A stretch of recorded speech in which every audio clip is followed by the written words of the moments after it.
Китай занимает третье место в мире по площади, уступая лишь России и Канаде, и второе место по численности населения, пропустив вперед Индию, которая сравнительно недавно вышла в лидеры. Вопрос о том, в чем именно Китай первый, остается открытым. Возможно, в экономике, хотя сегодня все сложнее определить единоличного лидера. Но есть область, где Китай вне конкуренции — это Азия, его собственный регион. Мы уже говорили о китайских аппетитах и методах распространения влияния в Африке, а также о том, как схожие механизмы Пекин применяет в Латинской Америке, где в 2022 году Китай стал вторым крупнейшим торговым партнером региона. Однако все это меркнет по сравнению с тем, как Китай действует у себя под боком и на какие шаги он готов идти ради защиты собственных интересов. Центральная Азия оказалась в сфере стратегического внимания Китая практически сразу после распада Советского Союза. Казахстан, Киргизия, Узбекистан, Таджикистан и Туркмения уже давно воспринимают Поднебесную как ключевого партнера, готового предоставлять щедрые кредиты и финансировать масштабные экономические проекты любой сложности. Торговля, инвестиции и крупные инфраструктурные стройки стали основой связей Китая со странами региона.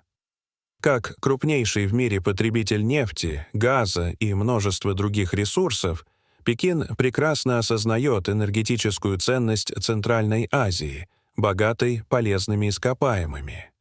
Не менее значимым фактором является стремление Китая наладить устойчивые маршруты поставок своих товаров в Европу. Мегапроект «Один пояс, один путь» проходит через все страны региона, и к 2022 году на его реализацию Китай потратил более $1 триллиона. Есть и еще одна, не менее важная причина интереса к региону. Таджикистан и Узбекистан выступают своеобразной буферной зоной между Афганистаном и Синьцзян-Уйгурским автономным районом Китая, самым закрытым и проблемным регионом страны, который и без того регулярно оказывается в центре внимания мировых средств массовой информации, а прямое соседство с нестабильным Афганистаном лишь усугубило бы ситуацию. Помимо прямых инвестиций и кредитования, Китай периодически оказывает союзникам безвозмездную финансовую помощь. В 2022 году Пекин направил Астане, Бишкеку, Ташкенту и Душанбе $500 миллионов на реализацию социально значимых проектов, а также предоставляет квоты на бесплатное обучение в китайских университетах и на производственных предприятиях. Однако в Центральной Азии, как и везде, бесплатного сыра не бывает. Главным инструментом мягкой силы Китая остаются кредиты, и долги по ним у всех стран региона, за исключением Казахстана и Туркмении, растут стремительными темпами. Совокупная задолженность Таджикистана перед китайскими банками составляет около 35% валового внутреннего продукта, Киргизии — 22%, Узбекистана — порядка 20%. В результате правительства этих стран нередко оказываются вынуждены передавать Китайской Народной Республике в собственность инфраструктурные, добывающие и промышленные объекты.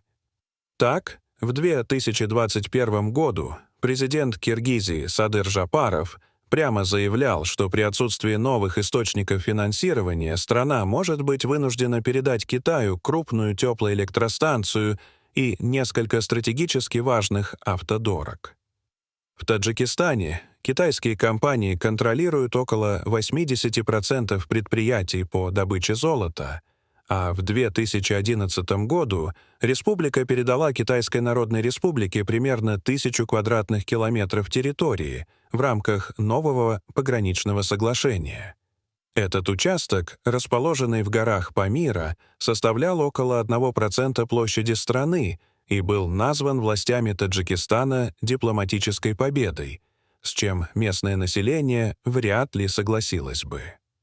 При этом такой исход нельзя назвать самым плохим из возможных, и позже становится понятно почему. Конкуренция Китая с Индией выходит далеко за рамки демографии. У двух стран множество поводов для соперничества и немало точек соприкосновения. Однако территориальные споры остаются одними из самых острых. Основная проблема сосредоточена в Гималаях, где еще британские генералы, делившие Британскую Индию и империю Цин, провели границы, не учитывая, что высокогорный регион со средней высотой около 6000 метров станет источником конфликтов на десятилетия вперед. В 1914 году британский генерал Макмагон провел линию, названную его именем, договорившись с властями Тибета, независимость которого Китай не признает, а значит, не признает и саму линию. Ключевые события разворачиваются в Кашмире, огромном гималайском регионе на стыке границ Индии, Пакистана, Китая и Афганистана, который во всех этих странах называют «крышей мира» и который уже многие десятилетия остается разделенным. Одной из причин кровопролитной китайско-индийской войны 1962 года стало обнаружение Индией строительства Китаем стратегической автотрассы через плато Аксайчин, соединяющей Тибет и Синьцзян-Уйгурский автономный район. Дели всегда рассматривал это плато как неотъемлемую часть своей исторической территории.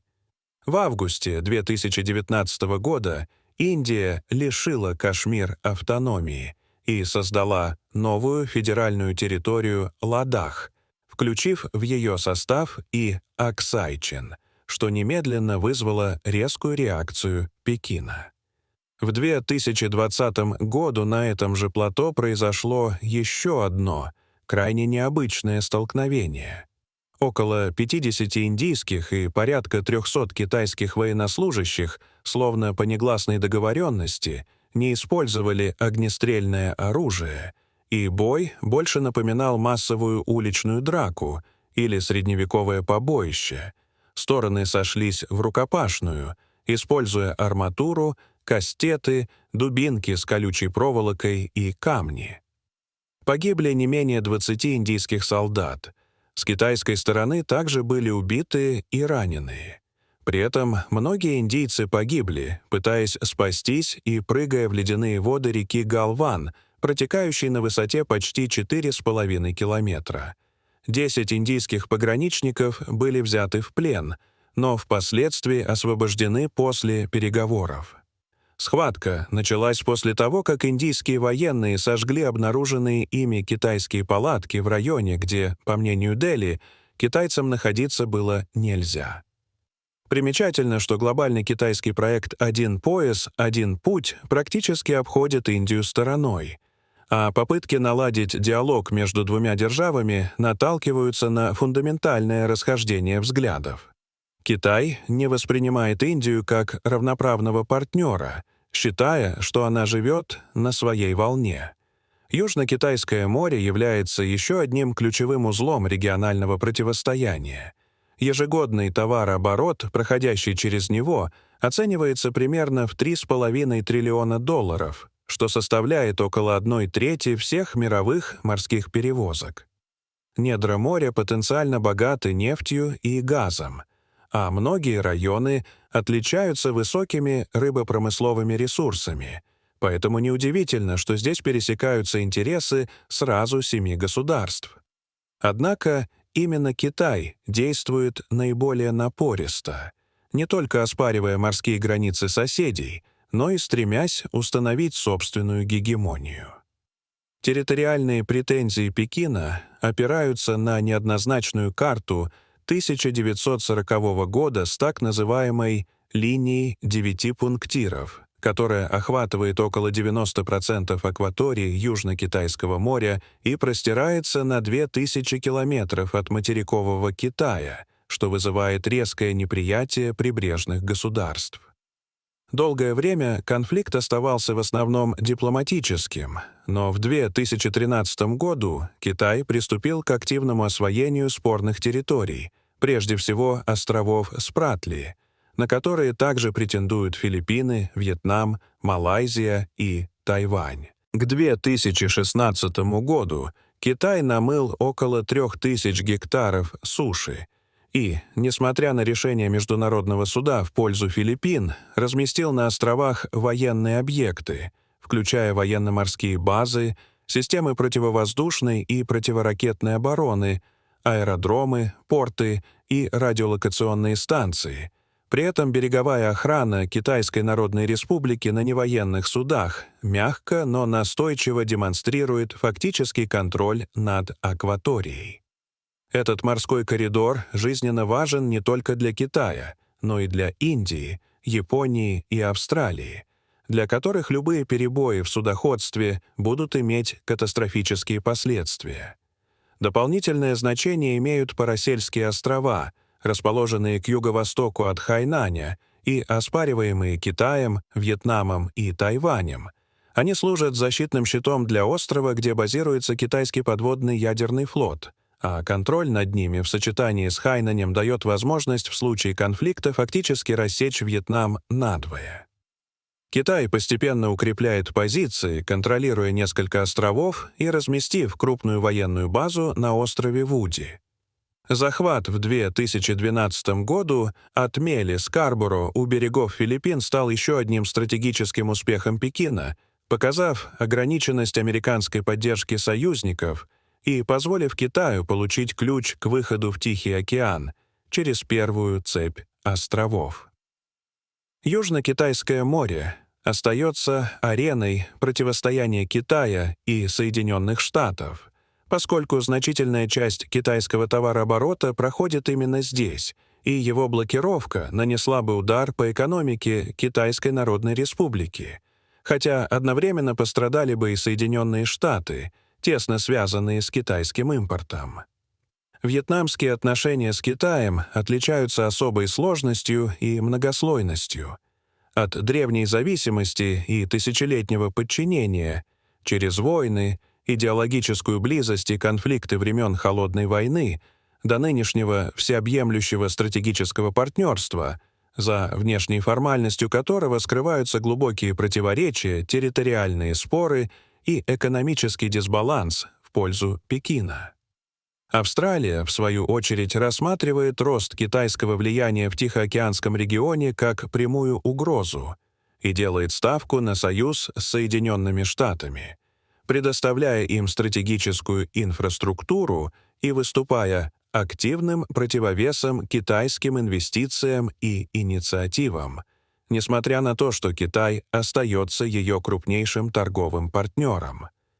Япония же несет на себе тяжелое историческое наследие отношений с Китаем, от роли ученика и восточного варвара до агрессора и оккупанта в первой половине XX века, что сформировало глубоко укоренившееся недоверие и враждебность, сохраняющиеся и сегодня, несмотря на тесные экономические связи. В итоге Китай стал самым мощным и влиятельным игроком в Азии, и, какие бы планы он ни строил, всем странам региона приходится учитывать позицию Пекина.